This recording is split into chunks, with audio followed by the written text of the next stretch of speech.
Llevaban también con él a otros dos que eran malhechores para ser muertos. Y cuando llegaron al lugar llamado de la Calavera, le crucificaron allí. Y a los malhechores, uno a la derecha y otro a la izquierda. Y Jesús decía: Padre, perdónalos, porque no saben lo que hacen. Y repartieron entre sí sus vestidos, echando suertes.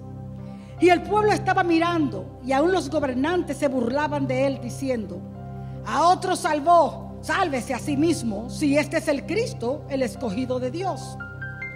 Los soldados también le escarnecían, acercándose y presentándole vinagre, y diciendo: si tú eres el rey de los judíos, sálvate a ti mismo. Había también sobre él un título escrito con letras griegas, latinas y hebreas: este es el rey de los judíos.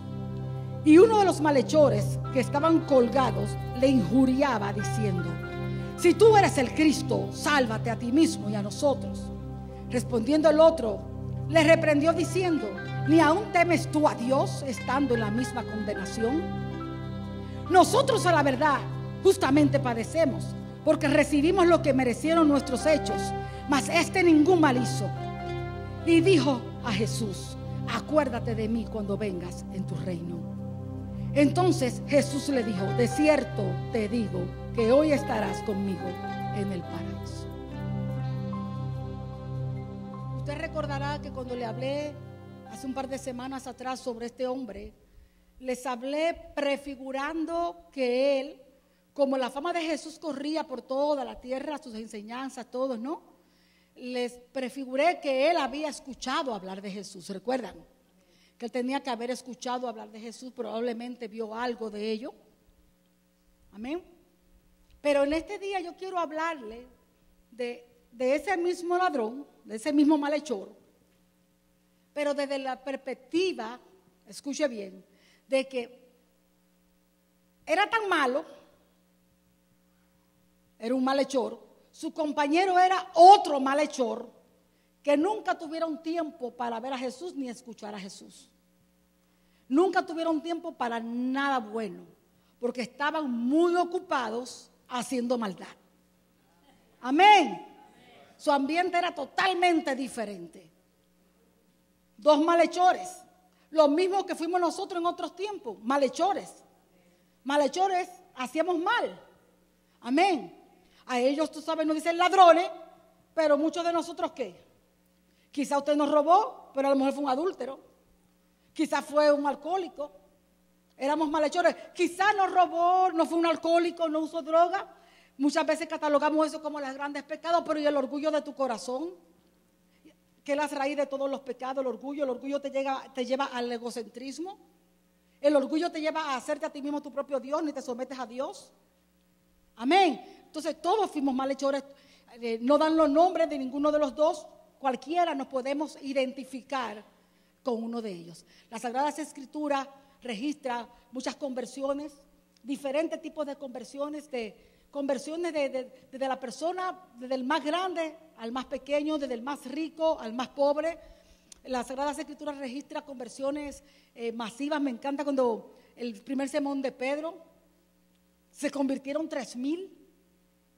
Pero cuando lo dice las Escrituras es algo glorioso. Porque cuando las Escrituras lo registra, es verdad. No como hoy, que dicen se convirtieron 500. Lo cuentan por ojo primeramente, a lo mejor nada más eran 250, pero lo cuentan por ojo, son 500. Y simplemente porque pasaron y hicieron la profesión y se convirtieron, no. A convertirse hay que arrepentirse y hay que dar fruto, hay que dar evidencia.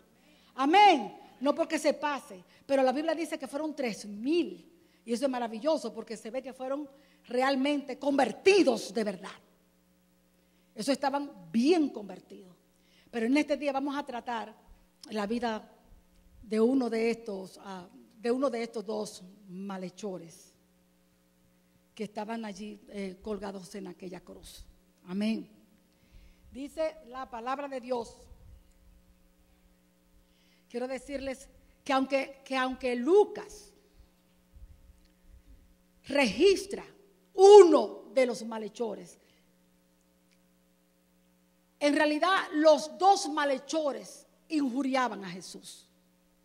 No solamente fue uno. Lucas registra, y uno de los malhechores injuriaba también a Jesús, diciéndole, amén. Pero cuando leemos los evangelios de Mateo y Marcos, que tienen el mismo registro, usted se dará cuenta que cuando ellos están nombrando lo que el pueblo hacía, la burla de los fariseos, la burla de todos, también ellos añaden y también le injuriaban los que estaban crucificados con él. Y Marcos lo dice aún más enfáticamente, dice, y los 2 ladrones también lo injuriaban y los llama ladrones. Vamos a entrar en esta historia, vamos a ubicarnos allá.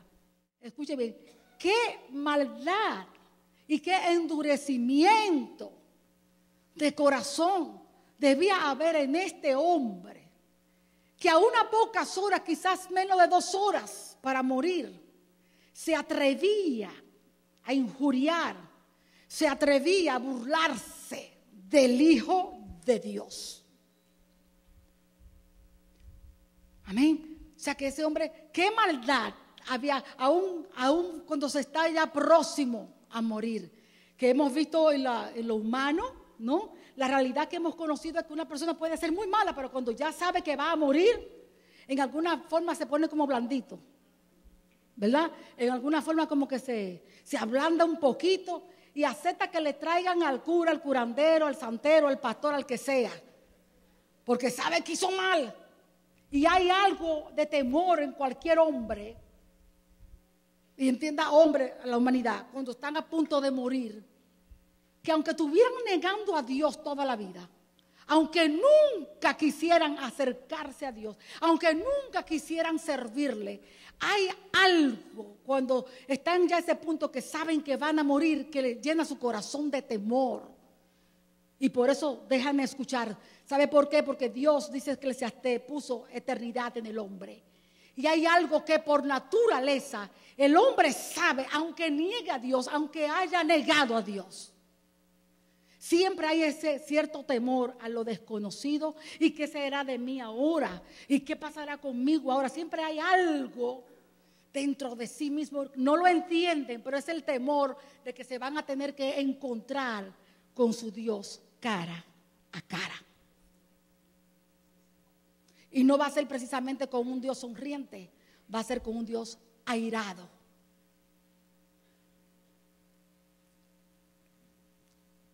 Y estos 2 hombres, quizás a menos 2 horas de morir, están injuriando al Hijo de Dios. Sin embargo, dice Lucas, cuando Lucas dice, y uno de ellos, de repente hubo uno de ellos que cambió. Hubo uno de ellos, parece ser que seguían injuriándolo, y de repente hubo uno que dijo, y no le temes tú a Dios, estando en la misma sentencia. Hubo uno que cambió de repente, súbitamente, después de los 2 estar burlándose de Jesús. Uno cambia de idea y en vez de contestar, de hablarle a Jesús, le habla al compañero y lo recrimina y le dice, ni aún temes a Dios estando tú en la misma sentencia. Ahora, ¿qué hizo que este hombre que había estado injuriando hace un momento a Jesús, que había toda su vida había hecho mal, era un malhechor durante toda su vida, qué hizo ahora que este hombre de repente hablara de temor a Dios?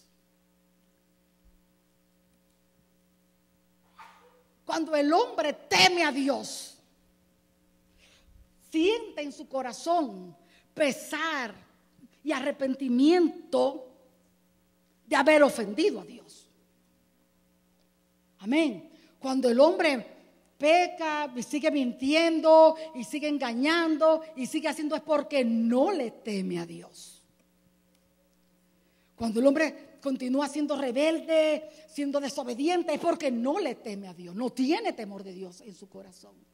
Este hombre vivió toda una vida sin importarle Dios, sin temerle a Dios, pero ahora en este momento recrimina al otro y no le temes tú a Dios. El temor entró en el corazón de este hombre. En ese instante ese hombre tuvo que haber sentido terror de haber ofendido a Dios toda su vida, hasta el último momento lo estaba haciendo, burlándose de este hombre. Ahora, ¿qué hizo que el temor entrara a su corazón? Y si entró el temor a su corazón, temió porque reconoció sus pecados.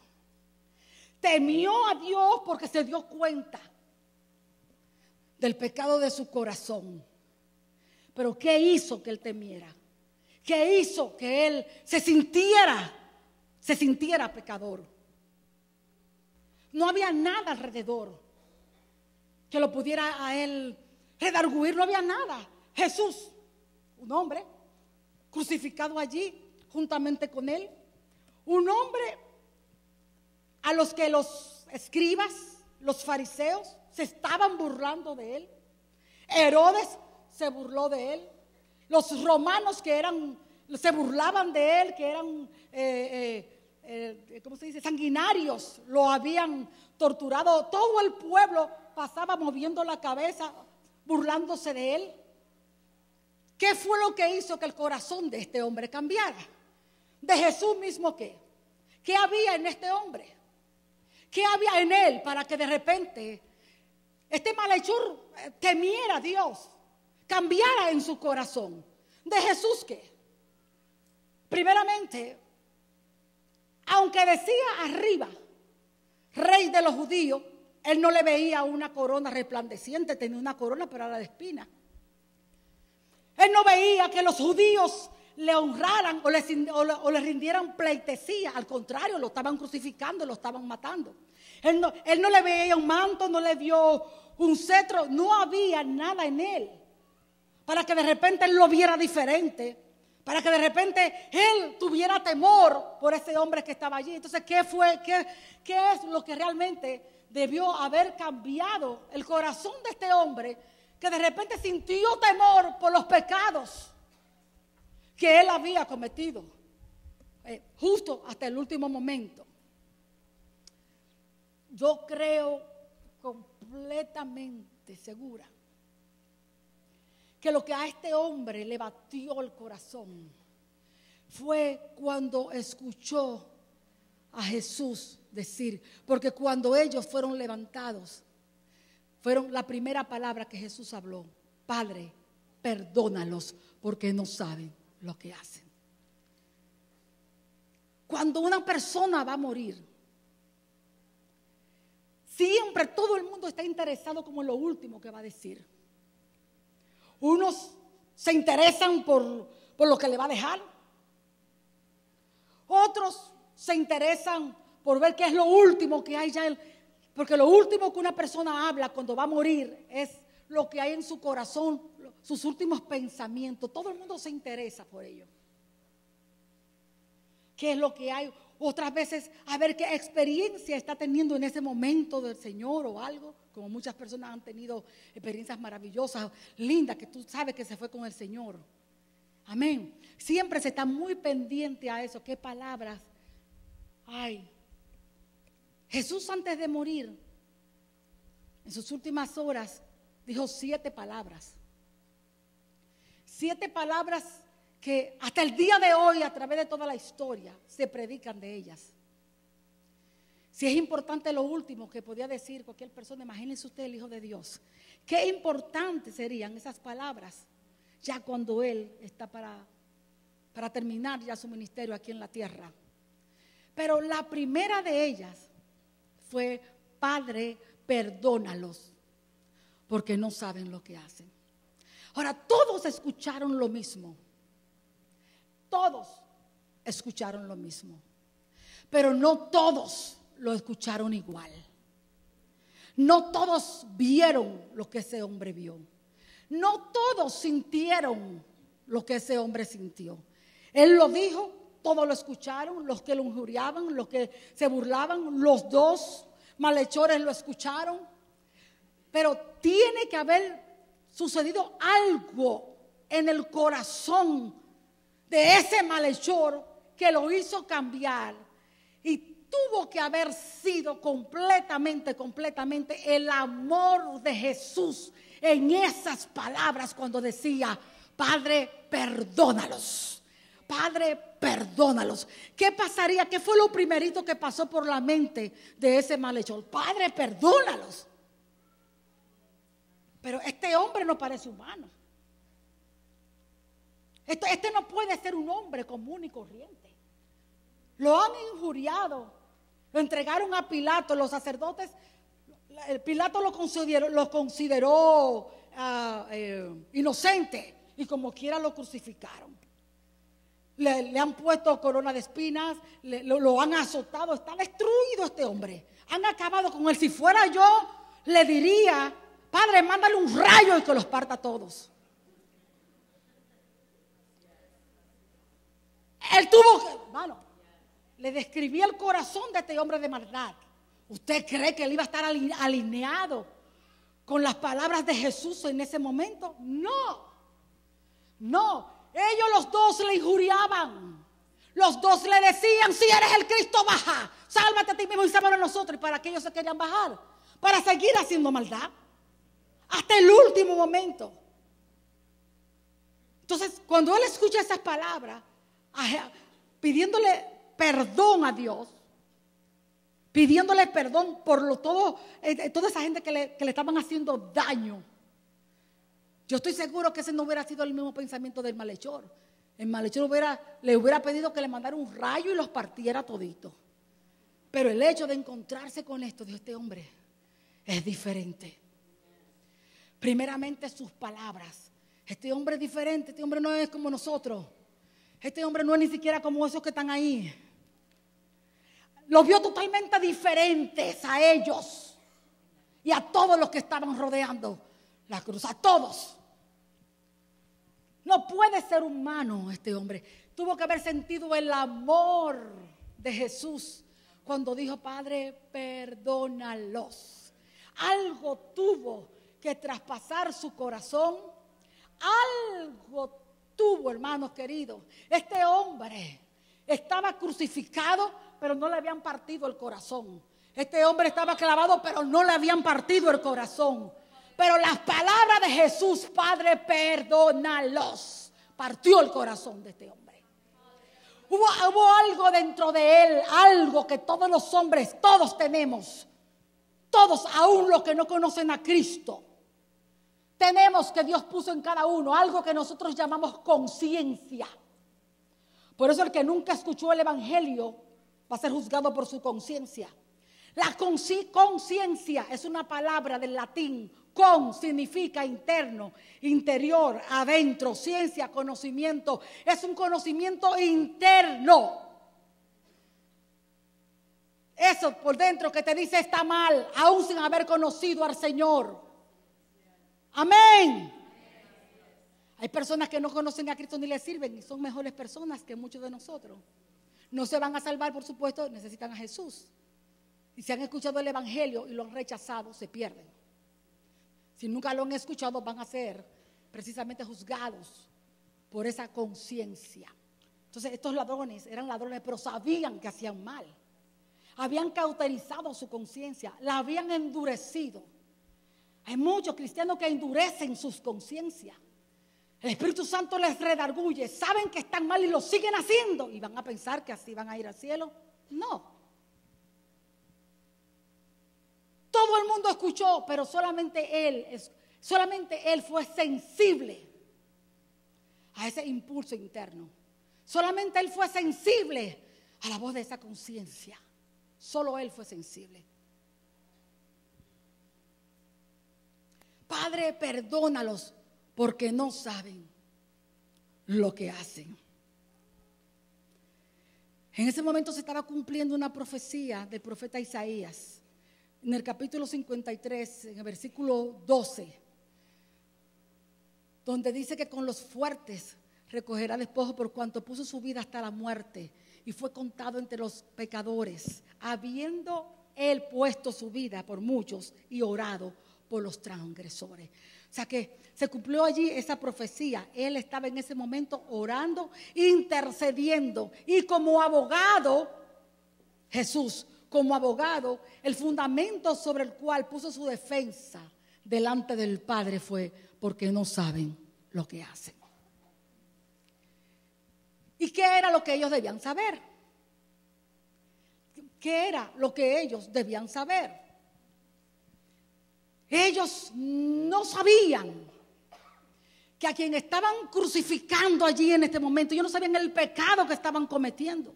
Era el propio Hijo de Dios. Ellos no sabían que al que estaban crucificando era el mismo Mesías profetizado por los profetas y que ellos habían estado esperando. Y sin embargo no fueron capaces de reconocerlo. Aunque conocían las Escrituras, Isaías es uno de los profetas mayores. Isaías 53 es precisamente un retrato completo del siervo sufriente. Yo recuerdo cuando tenía mi salón de belleza que tenía muchas clientas judías. Y de una u otra manera, cuando me abrían puertas, pues le hablaba. Yo recuerdo que hubo una, y le dije una vez a ella, el profeta Isaías, yo le hablaba mucho del Antiguo Testamento, cuando son judíos le hablo del Antiguo Testamento. Entonces yo le dije, el profeta Isaías tiene el capítulo 53, tú lo has leído. Y me dice, no, digo, léelo. ¿Tú conoces la historia de Jesús? Oh, sí, Jesús fue un buen hombre, he was a prophet, él era un profeta, me decía. Y yo le dije, ok, pero léete Isaías 53. Mira a ver si se te parece a la historia de Jesús. Y ella me dijo, ok, lo voy a leer. Al sábado siguiente, ella no me dijo nada, ni yo tampoco. Lo dejamos así. Al siguiente sábado, a las 2 semanas, yo le estaba haciendo su pelo y me dice, no creas que no leí Isaías 53. Yo le dije, así. Y me dijo, sí. Me dice, se parece a la historia de Jesús. Yo creo que es él. Hermano, maravilloso. Con esa nada más. Hubo otra que me recuerdo. Ella dijo, yo creo que Jesús es el Hijo de Dios. Ay, pero que no me escuche mi rabí. Que no le escuchara el rabí en la sinagoga. O sea, Isaías 53 realmente es una venda que tienen para no ver tan claro. Entonces, aquellos mismos religiosos que estaban allí y fariseos no pudieron ver el retrato perfecto de Jesús en el capítulo 53, que todo cuanto estaba sucediendo, todo cuanto estaba aconteciendo, estaba ya escrito en las Escrituras. Amén. Estaba ya escrito en las Escrituras. ¿Qué era lo que ellos debían saber? Ellos se burlaron de Jesús. No pudieron ver que él era el Mesías. Se burlaron de Jesús como profeta. Le cubrían los ojos, la abofetearon y le dijeron, adivina, profetízanos, ¿quién te pegó? Se burlaron de Jesús como profeta. Se burlaron de Jesús como rey. Le pusieron una caña en la mano, le tiraron un manto encima escarlata, le pusieron una corona de espina y le comenzaron burlonamente, salve, oh rey, salve, oh rey. Se burlaron de Jesús como rey. Se burlaron de Jesús como hijo de Dios, el Cristo. Le dijeron, si eres hijo de Dios, bájate. Bájate de la cruz. Si es verdad que eres hijo de Dios. Se burlaron de Jesús. Se burlaron de Jesús como sacerdote. Hoy sumo sacerdote. Justo a la hora novena. Justo en el momento cuando estaban puestos sobre Jesús todos los pecados. Justo en el momento cuando la ira del Padre estaba siendo derramada sobre él porque estaba llevando nuestros pecados. Justo en el momento cuando por primera vez el Padre se separa del Hijo, no lo puede ni ver porque él, el que nunca cometió pecado, por nosotros se hizo pecado. En aquel momento donde él se hizo maldición, porque la palabra de Dios decía maldito, el que está colgado en un madero, en aquel momento se hizo maldición, se hizo pecado, cargó con todo el pecado del mundo, justo en ese momento. Cuando Jesús, al sentir la separación del Padre, la muerte espiritual, porque hubo una separación, y como hombre él sufrió como humano la separación del Padre. Dice la palabra de Dios que él clamó diciendo: Elí, Elí, lama sabactani. Dios mío, ¿por qué me has desamparado? Justo en ese momento se burlaron de él cuando él estaba cargando con los pecados de ellos mismos. Dijeron: a Elías llama. A ver si viene Elías y lo baja, a ver si lo salva. Hasta en ese momento se estuvieron burlando de Jesús como sacerdote. Como sacerdote, porque en ese momento él estaba presentando su cuerpo a Dios. En ese momento todos los pecados estaban siendo puestos sobre su cuerpo, que él estaba presentando a Dios como ofrenda.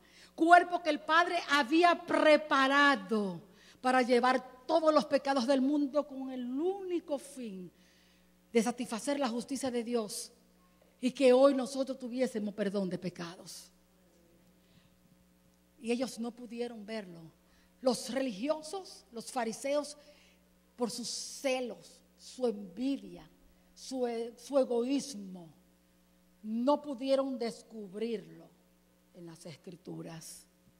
No pudieron ver lo que estaba delante de sus ojos. Ni siquiera pudieron percibir en sus palabras: Padre, perdónalos, que no saben lo que hacen. Lo que un malhechor que vivió mal toda su vida percibió en ese momento. Solo uno. Y fue uno de los dos malhechores que habían sido crucificados juntamente con él. En el momento más oscuro de su vida, porque en ese momento, cuando Jesús dice: Padre, perdónalos, porque no saben lo que hacen, fue justamente cuando estaban levantando la cruz, cuando todo estaba siendo simplemente pendido de los clavos, donde probablemente los dolores físicos de su cuerpo vinieron a ser mucho más agudos por el impedimento de la respiración, en fin, por todas las cosas, toda su carne desagajada.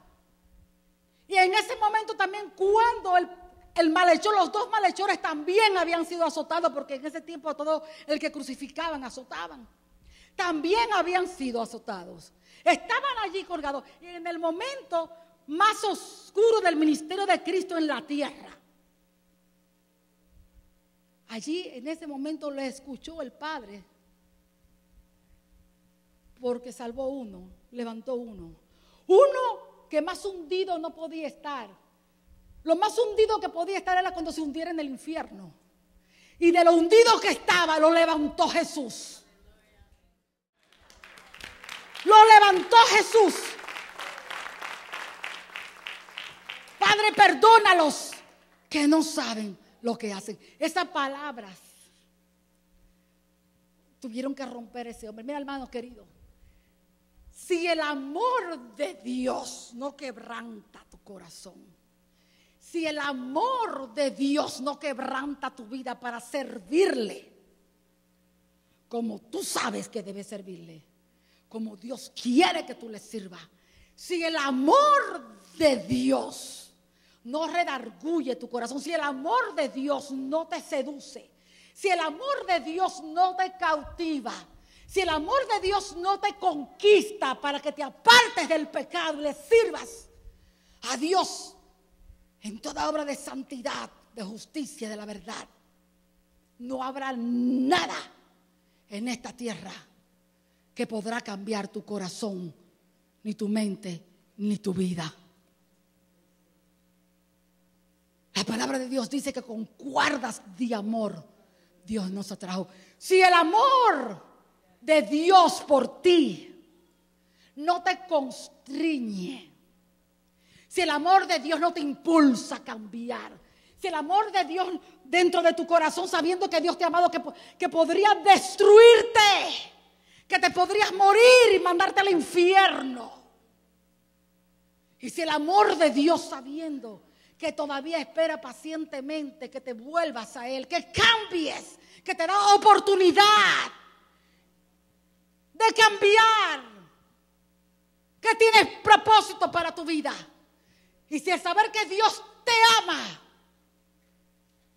no te impulsa a tomar una iniciativa de ser diferente, una iniciativa de andar como Dios quiere que tú andes, una iniciativa de vivir para Él y por Él. No sé qué va a impulsarte en tu vida. A la verdad no sé. Muchas veces cuando se habla de mucho amor, y lamentablemente se ve más por nuestra cultura en el varón. Muchas veces por nuestra cultura, en los hombres, especialmente, el mostrar amor para el hombre es debilidad. Porque desde pequeño se le dice fuerte, no se llora. Cuando el más poderoso de los poderosos, que es Dios, Él es amor. El arma más fuerte que usted pueda tener es el amor.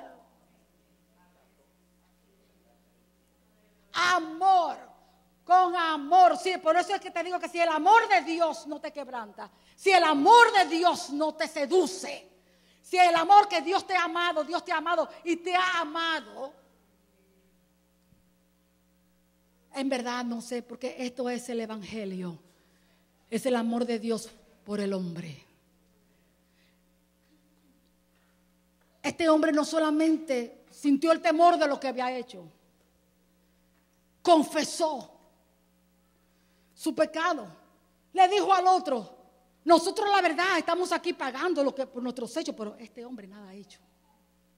Reconoció que era culpable.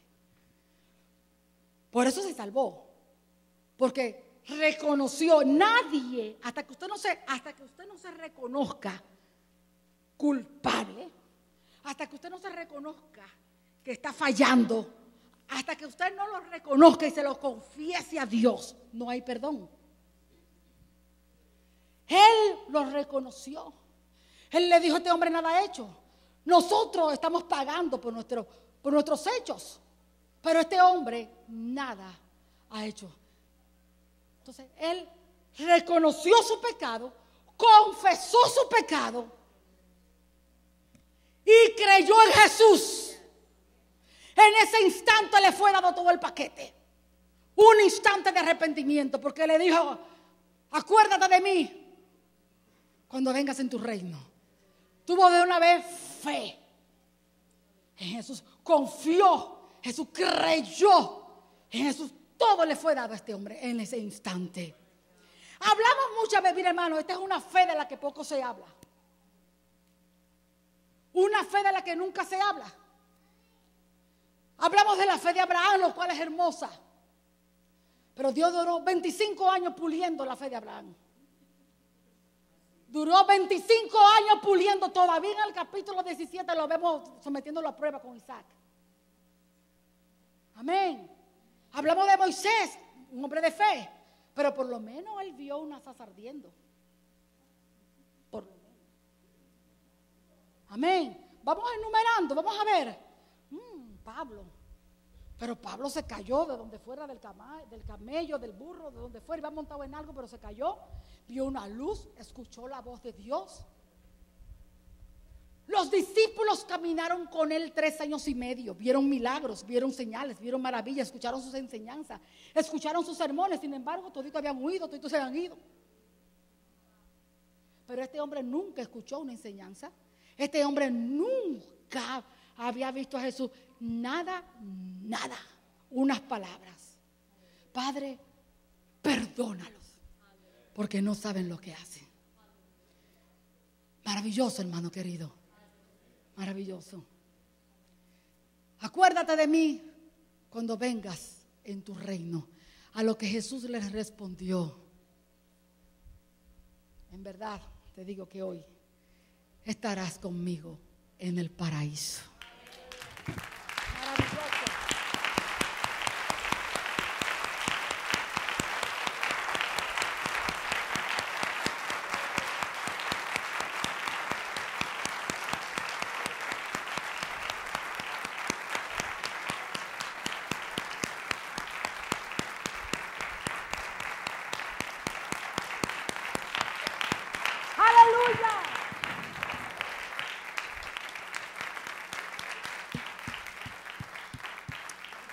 Aleluya. En verdad te digo hoy que esto es el evangelio.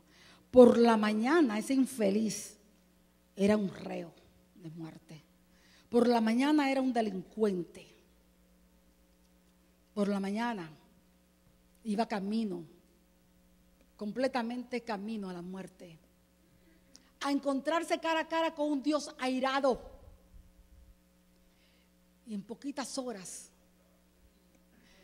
se cuenta este hombre entre aquellos que cantan el cántico de los redimidos. Esto es el evangelio. Esto es el evangelio. Esto es el evangelio. No importa dónde estés, no importa cómo estés, amén. No importa cuánto hayas hecho, ni cómo lo hayas hecho. Es un instante, es un momento que tú entiendas que Jesús murió en aquella cruz por tus pecados, por tus faltas, por todas nuestras maldades. Y en el instante que tú lo crees, si Él murió, si el Padre envió al Hijo, la palabra de Dios dice que de tal manera amó Dios al mundo que envió a su Hijo. Pero también el apóstol Pablo dice, porque Cristo me amó y se entregó. El Padre nos amó, el Hijo nos amó y el Espíritu Santo vino a hacer la obra en cada uno de nosotros. En esta tarde yo quiero decirte, hermano, y voy a volver otra vez a decirte, no se trata de estar en una iglesia cristiana, se trata de que tu corazón ande recto delante de Dios. ¿Comprende? Cristianismo es una relación con Dios. Es relación con Dios por medio de Jesucristo. Amén. Nos reunimos porque al tener relación y conocerle, Él nos manda a que nos congreguemos para edificarnos unos con otros. El trabajo en la iglesia, hermano querido, escucha bien. El trabajo en la iglesia no es venir a llenar un formalismo, es venir a instruirnos, a ser edificados, después de darle la ofrenda a Dios. Sentarnos a ser edificados con la palabra de Dios. No es entretenernos. Amén. No es para contar cuentos ni chistes. En esta semana pasada me partió el corazón de una iglesia donde están bailando cumbia y están bailando no sé qué cosa. Me partió el corazón. Tanta gente perdidos dentro de la iglesia para estar descarriados, no hay ya ni que estar fuera de ella. Para estar, los púlpitos están llenos de pastores descarriados, ¿verdad? Una cosa increíble. Eso me partió el corazón, hermano. La iglesia no es para eso. Voy a estar predicando de la cruz, voy a estar predicando todos los meses le voy a traer un mensaje. No, no podemos perder el evangelio. Si predicamos otro evangelio, vamos a presentar un Jesús diferente. Si presentamos un Jesús diferente, vamos a recibir un espíritu diferente. No, no se puede, hermano querido, no se puede. ¿Cuál es la cosa, caramba? Le dije el otro día y se lo repito, la iglesia tiene un potencial de que podamos vivir la palabra de Dios, de tener cierto conocimiento y enseñar a otros. Porque todo el que predica de este púlpito tiene que predicar la palabra de Dios. Tiene que decir, así dice la Escritura, así dice la Biblia. No así dice ningún hombre. Hoy un hombre se hace grande ante los hombres, no grande delante de Dios. Se hace grande delante de los hombres y todos le siguen como si fuera Dios hablando. Todos le siguen porque es fulano, porque es sutano. A la final de cuentas, las Escrituras registran y dicen, ese es mi hijo amado, a él oír. Hay que oír lo que dice la palabra de Dios. El Hijo es la palabra encarnada. El Hijo es el verbo de Dios. Se están perdiendo camino al infierno por estar siguiendo hombres. Por estar siguiendo hombres. Tan tontos son los que hablan de esa manera y hacen. Tan tontos los que se sientan a escucharlo siendo desleales al Señor que nos salvó. La iglesia tiene que llenarse de celo por la gloria de Dios. Tiene que llenarse de celo por el nombre del Señor. El único nombre que el Padre reconoce es el nombre de Jesucristo. El único nombre. En ese nombre hay que hablarse. En ese nombre hay que caminar. En ese nombre hay que vivir. En ese nombre hay que declarar. Es el nombre de Jesús.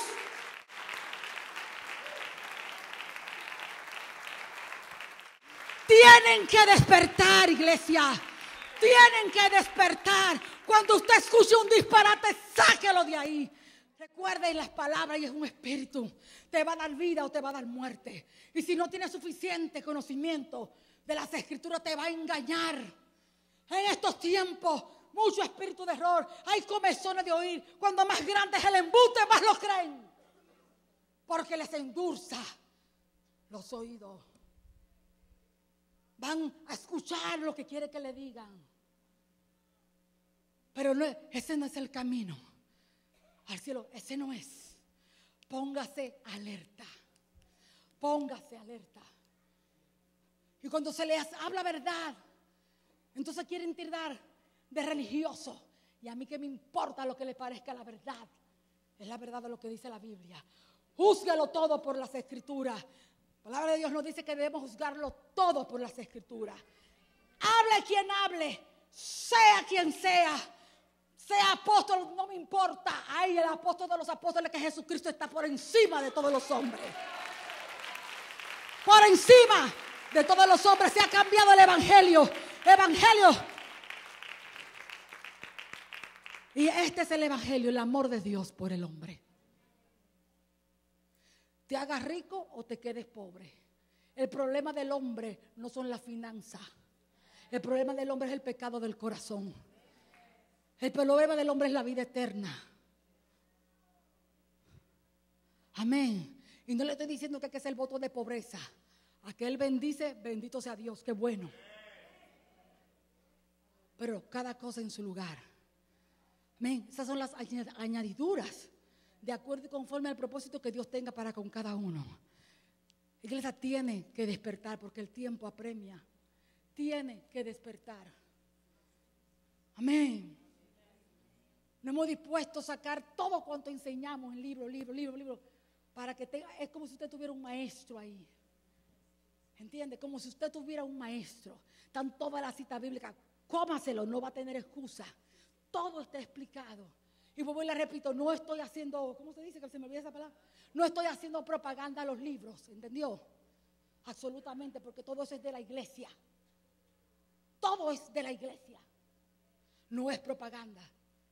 Me he propuesto en mi corazón dar por gracia lo que Dios por gracia me ha dado.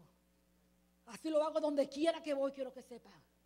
Ni nada me ha faltado, gracias le doy a Dios. Nada me ha faltado. No es propaganda, no es promoción. Es mi afán, mi deseo de que usted lo aprenda de cualquier manera, se le desmenuza, ¿usted me entiende? Porque la bendición nuestra es que usted sea edificado. La bendición nuestra es que usted sea bendecido. ¿Sabe por qué? Le voy a decir por qué. Porque cuando Dios nos llama al ministerio, nos tiene por fieles. ¿Entiende? Y tengo que serle fiel al Señor, edificar un pueblo para Él. Un pueblo cuyo corazón se vuelva a Él. Un pueblo que le ame, que le crea, que lo entienda, que viva por Él. Eso es, porque de nosotros se encarga el Señor. Póngase de pie.